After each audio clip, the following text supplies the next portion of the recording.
Hare Krishna. Today we are going to revise chapter number 12, and it is titled Devotional Service. And before we start, let's do some Mangalacharan so that we can take some blessing from our Gurudev and we can repeat as to what we have learned from them.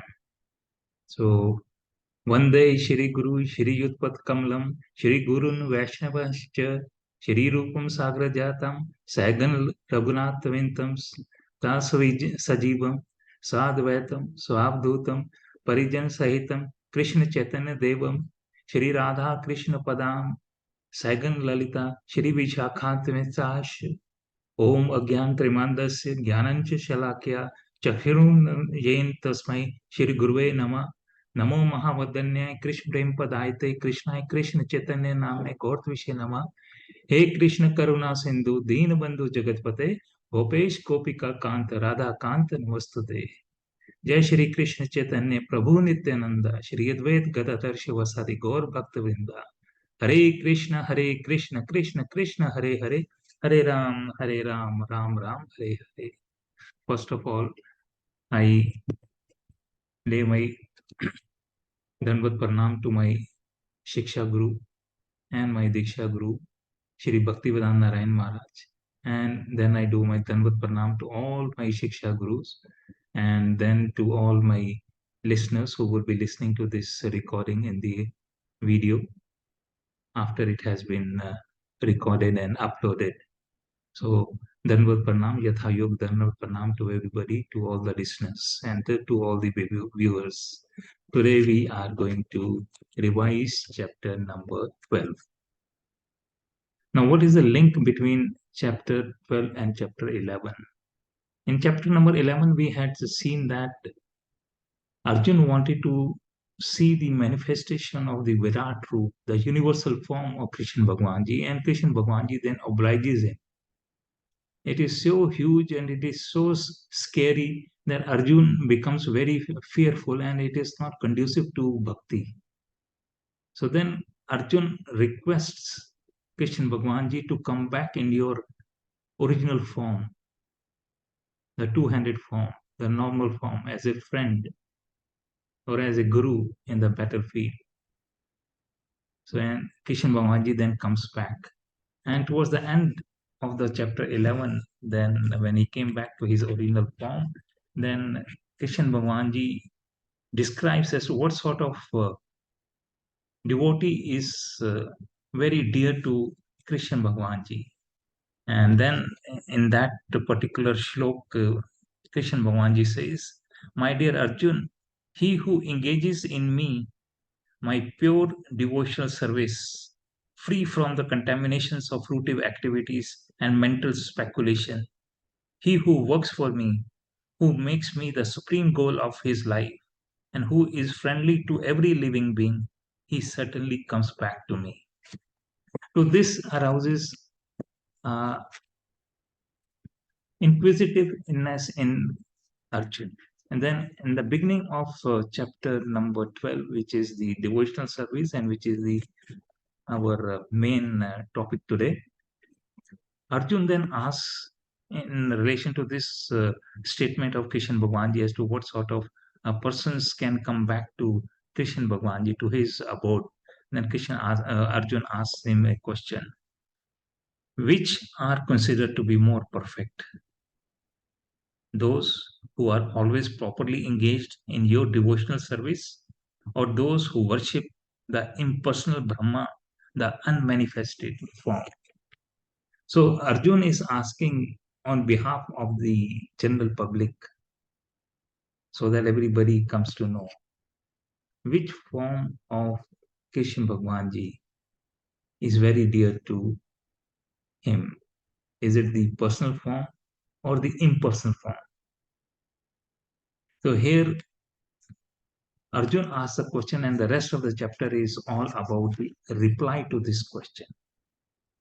So again, Krishna Bhagwanji time and again has taken the topic of personal form and impersonal form of Krishna Bhagwanji.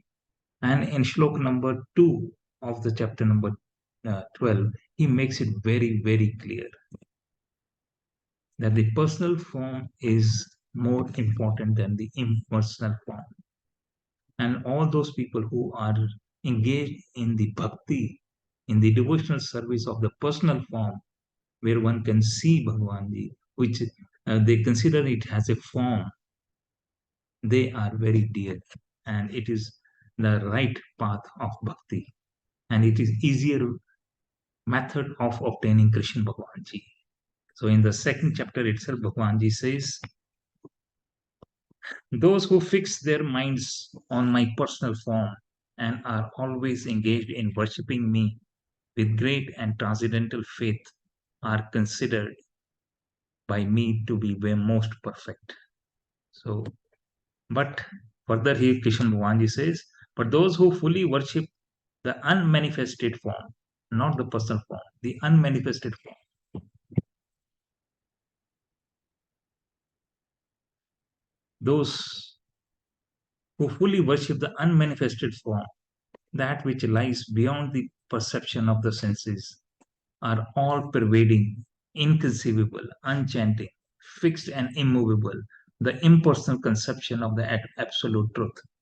By controlling the various senses and being equally disposed to everyone, such persons engaged in the welfare of all at last achieve. Even the impersonal form, people who worship Bhagwanji in the impersonal form, they also achieve Krishna Bhagwanji, but it is very troublesome. It's not easy as compared to those devotees who are forming. So in from shloka number 1 to 7, Bhagwanji is talking about the personal form and the impersonal form. What is godliness? Godliness is the personal form of Krishna Bhagwanji. So that is very, very important to understand the path to devotional service. Right? So further Bhagwanji says, for those whose minds are attached to the unmanifested, impersonal feature of the Supreme, advancement is very, very troublesome. He makes it absolutely very clear, black and white. Very clearly says the advancement in bhakti is very troublesome. To make progress in that discipline is always difficult for those who are embodied, those who do not consider that Krishna Bhagwanji has a form. Is very troublesome to achieve Krishna Bhagwanji. And then Bhagwanji then further says in Shlok number 6 and 7, he makes it further very clear as to what sort of people are dear to him. And all those people who worship him in the personal form, he assures that he will use his swift deliverance powers to take them out of the repeated cycle of birth and death, birth and death. And this he assures in the next shlok, in the shlok number 6 and 7. He says, but those who worship me, giving up all their activities unto me, and being devoted to me without deviation, engaged in devotional service, and always meditating upon me, having fixed their minds upon me, for them I am the swift deliverer from the ocean of birth and death. तस्यम अहम समुद्रता मृतत संसारे सकृतः भवामी नाचरित पार्थः maya avasti chetastam. Meaning, from this ocean of birth and death, I am the quick deliverer to those people who do devotional service to me in and believe me in the personal form. So it is made very clear to me. So in the first to 7 shloks, Krishna Bhagavanji talks about the personal and the impersonal form and makes it very clear that the personal form is more easier to achieve him, and that is the right path of bhakti.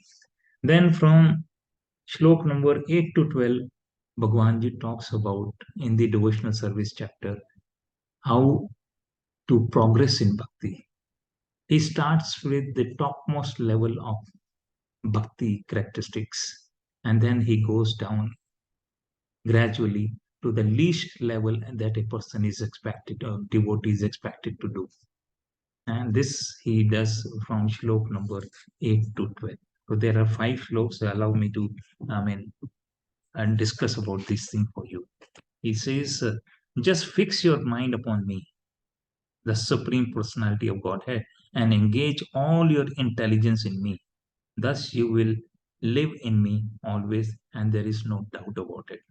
So the first highest level is to all the time think about Krishna Bhagwanji, to fix your mind in Krishna Bhagwanji all the time. But you may say that is not possible in this Kali Yuga. Maybe it was possible in Satyug or Treta Yuga or a little bit in the Dwapar Yuga. But in this Kali Yuga, which is full of deceit and quarrel and hypocrisy, that such a thing is not possible because the living conditions are very, very tough. So all the time thinking of Krishna Bhagwanji is not possible. Then Bhagwanji goes a little bit lower down. If you can't do that, so what do? Then follow the regulative principles of Bhakti Yoga. So whatever regulations are given for the Bhakti Yoga, follow that. Now you may say even that is not possible. Then Bhagwanji then gives more concessions. And he says, then okay, if you can't do that also, then work for me only. Don't work for your own self. Work for me. Work for my principles, for my devotees. All actions require somewhere capital, somewhere labor, somewhere help and guidance. Do that. Work for me, for my cause. Help my devotees in achieving their goals. And even if that is not possible, then Bhagwanji says, try to act giving up all the results of your work and try to be self-situated. Don't work for yourself, right? Give up the results of whatever you do. Leave it to me and work in that direction. And even if that is not possible, Bhagwanji says, then gain knowledge.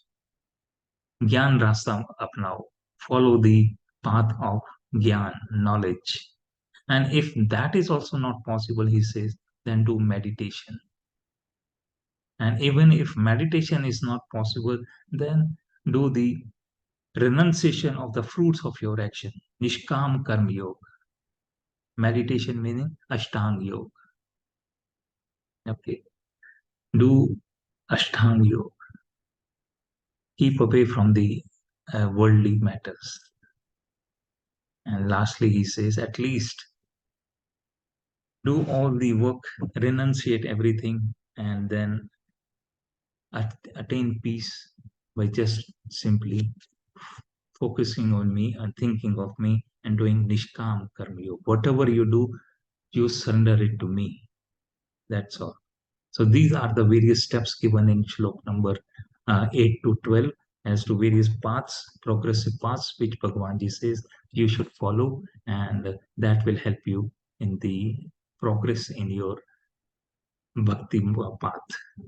Then from shlok number 13 to 20, the balance of the chapter, 13 to 20, the rest of the chapter, Bhagwanji talks about and preaches about the qualities of a good devotee.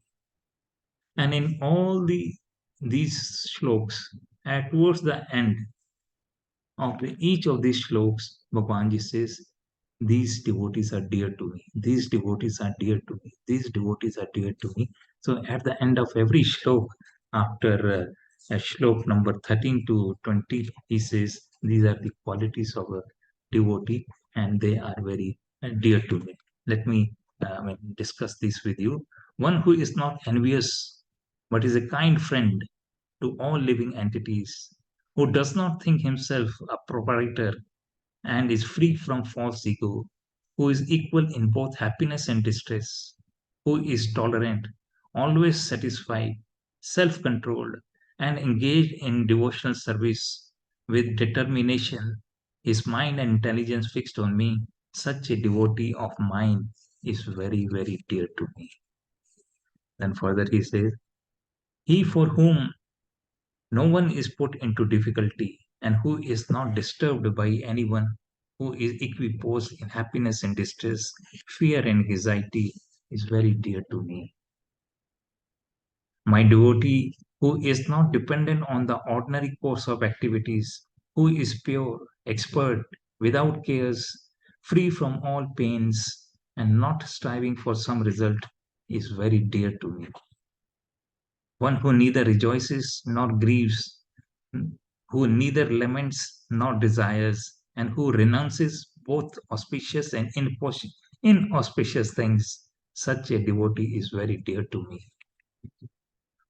One who is equal to friends and enemies, who is equiposed to honor and dishonor, heat and cold, happiness and distress, fame and infamy, who is always free from contamination and does not keep any untoward association, always silent and satisfied with anything, who doesn't care for any residence, who is fixed in knowledge, and who is engaged in devotional service. Such a person is very, very dear to me. And in the last shlok of the chapter number 12, shlok number 20, Krishna Bhagavanji concludes by saying, those who follow this imperishable path of devotional service, that is bhakti path, and who completely engage themselves with faith, making me the supreme goal, are very, very dear to me. So, dear devotees and ladies and gentlemen, that is the chapter 20 for us to repeat and to conclude. In the first 1 to 7 shloks, Krishna Bhagavanji talks about the godliness, about the form, about the personal form and the impersonal form. And he concludes by saying that those who believe in the personal form of Krishna Bhagavanji, that bhakti path is easier to reach Krishna Bhagavanji, and but the impersonal path is very troublesome. It's going to be taking a lot of inconveniences to reach Krishna Bhagavanji. So follow the bhakti path of personal form of Krishna Bhagavanji. Then from shlok number 8 to shlok number 12, Krishna Bhagavanji talks of the various stages of how to do bhakti. And then from shlok number 13 to shlok number 20, Bhagavanji talks about the qualities of the devotee. So this is a chapter where we can do the comparison of what level of bhakti we are at present and where we have to reach. So Bhagavanji gives the quality of a good devotee from shlok number 13 to shlok number 20, and then we can do the comparison where we are at present and where we have to reach. So that is about chapter number 20. Chapter number 12 and 20 shloks are there. And we have seen both the shlok by shlok also. And now we have seen the, what you call, in comparison, the whole of the chapter, the together, we have seen all the 20 shloks together. I hope it's a good learning for all of us. And we shall continue with the chapter number 13 now. And we are very merciful from Bhagwanji, and he has blessed us. Now we will enter the what you call the Gyan Yoga. He is going to change us gears, and he is going to tell us about how to reach him, how to do the yoga with the help of Gyan Yoga. In the shlok number 7 to shlok number 12, we have learned about the Bhakti Yoga. The Bhakti Yoga is now over, and we will now be entering the Gyan Yoga, how to reach Bhagwanji by gaining knowledge. So thank you very much. Hare Krishna, Krishna Krishna, Hare Hare, Hare Ram, Ram Ram, Hare Hare.